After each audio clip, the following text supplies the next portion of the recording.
अगर आपको फोकस करना है तो पहले डी फोकस होना सीख लीजिए।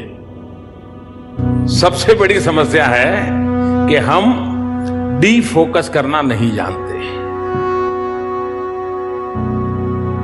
अगर आपको किसी बर्तन में दूध भरना है, एक सीमा तक भर जाएगा, लेकिन जब तक खाली नहीं करोगे तो नया तो आएगा नहीं उसमें। आपको अंदर से कुछ खाली करने का सीखना चाहिए। डी फोकस करना बहुत जरूरी होता है। आप देखिए, फोकस करके रहोगे तो आपके चेहरे पर भी तनाव नजर आएगा। आपने देखा होगा, मेरे कुछ साथी मुझे बहुत बार कहते हैं, मोदी जी आप जब टीवी में देखते थे गंभीर क्यों देखते हो? आपकी भी शिकायत होगी ना। मेरा वो नेचर नहीं है, लेकिन जब मैं बिना काम बैठा हूं, किसी समारोह में बैठा हूं, मंच पे बैठा हूं, तो एकदम सोचने में चला जाता हूं, तो मेरा चेहरा वगैरह फिर उसी में उलझ जाता है। तो मेरे फेशियल एक्सप्रेशन वगैरह सब देखने वालों को, यार टीवी बंद करो, ऐसे ही लगता होगा यार ये मोदी आ गया। क्यों? क्योंकि उस समय मैं डी फोकस नहीं करता, लेकिन उसी समय मंच पर बगल वाले से थोड़ी बात करता हूं, एकदम से आप देखते होंगे मुझे रिलैक्स महसूस करते होंगे आप। तो मैं जैसे ही डी फोकस होता हूं, सब कुछ सरल हो जाता है। और इसलिए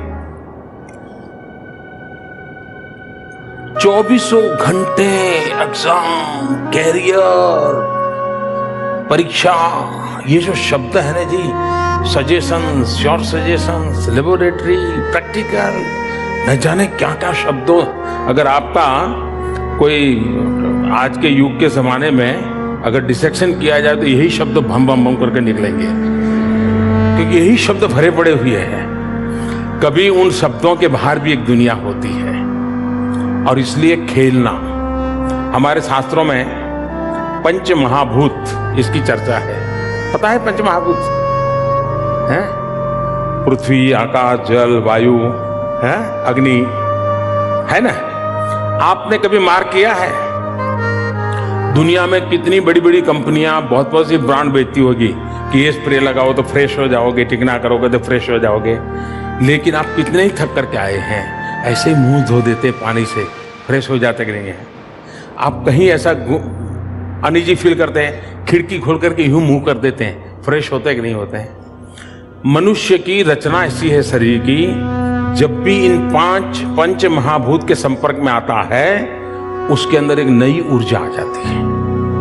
और इसलिए हमने प्रयत्न पूर्वक इन पंच महाभूतों से संपर्क बनाए रखना चाहिए। कभी खुले पैर से मिट्टी में दौड़ने का आनंद तो लीजिए।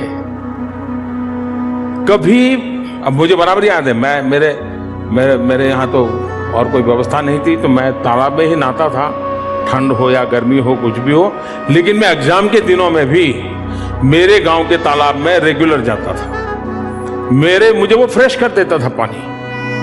और इसलिए मैं मानता हूं कि सारी चीजों को एक जैसा, मैंने तो देखा है कि एक कर्फ्यू जैसा माहौल हो जाता है। आप अगर बोर्ड में है, टीवी बंद, दोस्त बंद, टहलना बंद, टेलीफोन बंद, बातचीत बंद, यही होता है ना। देखिए, इससे आप कभी परिणाम नहीं ला सकते हैं। आप जिन जिंदगी की आदतों से पले बढ़े हो, उसको मात्रा कम अधिक कर सकते हैं, टाइम मैनेजमेंट बदल सकते हैं, लेकिन इससे अलग होकर के आप मानो कि आप कर पाओगे, संभव नहीं है। और इसलिए खेलने का शौक है, खेलिए। गीत गाने का शौक है, गाइए। सुनने का शौक है, सुनिए। जो आपको आनंद देता है, जो दोस्त मिलने से आपको एकदम से खुशी हो जाती है, उस दोस्त को 10 मिनट के लिए मिल लीजिए, बुला लीजिए। लेकिन डी फोकस किए बिना आप फोकस नहीं कर सकते हैं। और सबसे ज्यादा गलती बड़ी ये हो जाती है कि हम फोकस करते हैं, और फिर स्थिति ये बन जाती है कि जो बेल को बांध देते हैं तो ऐसे ही घूमता रहता है। ये स्थिति हमारी नहीं होनी चाहिए। और इसलिए मैं आग्रह करूंगा कि आप स्वयं को एक खुलापन छोड़िए, जो अच्छा लगता है वो करिए। सब चीजों को काट करके अपने आप को अलग मत कीजिए, वरना आपको कभी भी फोकस करने की संभावना ही बचेगी। और इसलिए मेरा आग्रह है, फोकस तब होता है जब आप डिफोकस करना सीखते हैं। और डिफोकस करने के लिए आपके बचपन की जो आदतें हैं वो आपको बहुत बड़ी मदद कर सकते हैं। उसी के साथ जुड़ जाइए, उसी के साथ कुछ पल जी लीजिए, आपको परिणाम मिलेगा।